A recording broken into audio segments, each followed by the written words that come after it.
Per day 3 থেকে 5 ঘন্টা 6-7টা private সবাই পড়ে, সবাই কেন চান্স পায় না? সবার রেজাল্ট কেন ভালো না? সবার বডি ফিটনেস কেন ভালো না? সবাই কেন লাইফে সাকসেসফুল না? কারণ at the end of the day matter করে যে না, ওকে আমাদের প্রত্যেকের বেস লাইন সেম, আমরা একই রাস্তায় দৌড়াচ্ছি, একই বই পড়তেছি, একই কোচিং এ যাওয়ার ট্রাই করি, একই গাইড ফলো করি। যেই জিনিসটা আমাকে আলাদা করবে যে বাকিদের চেয়ে, বাকিরা যেই টাইমটাতে ঘুমাচ্ছিল সেই টাইমটাতে আমি কি করতেছিলাম। ট্রাস্ট মি, কোনো পরিশ্রম তোমার লাইফের কোনো পরিশ্রম কখনো বৃথা যায় না। মহান আল্লাহ তাআলা এই অন্যায়টা করে না। তোমার কি মনে হয় যে তুমি যেই টাইমটাতে পুরা রাত জাগে ফোন চালায় পাবজি খেলতেছো, এন্ড আরেকটা ছেলে পুরা রাতটা জাগে পুরা সোশ্যাল লাইফ স্যাক্রিফাইস করে একটা টেবিলের মধ্যে একটা লাইট জ্বালায় পড়তেছে, রেজাল্ট কে ভালো করবে?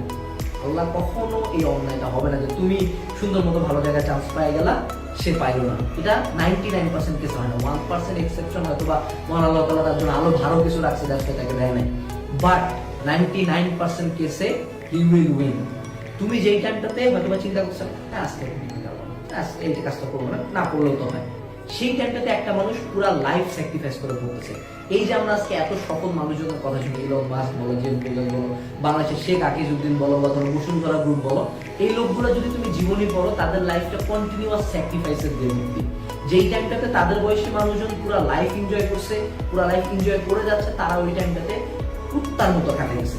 আমরা কুত্তার মতো খাটাটা একটা মানে মেটাফোর হিসেবে ইউজ করি, আলটিমেটলি কুকুর খুব পরিশ্রমী প্রাণী না, বাট একটা হিংস্রতা আছে, হিংস্রতা বোঝানোর জন্য ওই লেভেলে আমাদেরকে খাটতে হবে।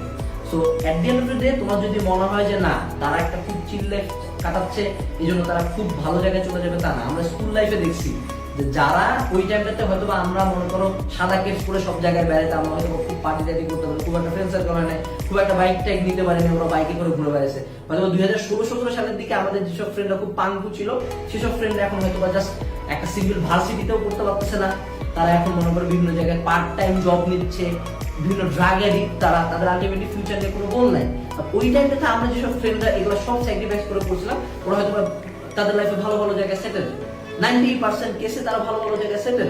So at the end of the day sacrifice, and যেই টাইমটাতে মানুষজন মজা নিচ্ছে সেই টাইমটাতে তোমাকে থাকতে হবে। দেখবা তোমার লাইফে চেঞ্জ আসবে, দেখবা তুমি বাকিদের চেয়ে কেমন যেন আগায় যাচ্ছ। একটা সার্টেন থ্রেশহোল্ড পর্যন্ত পড়াশোনা করো, make sacrifices, your sacrifices will make you great.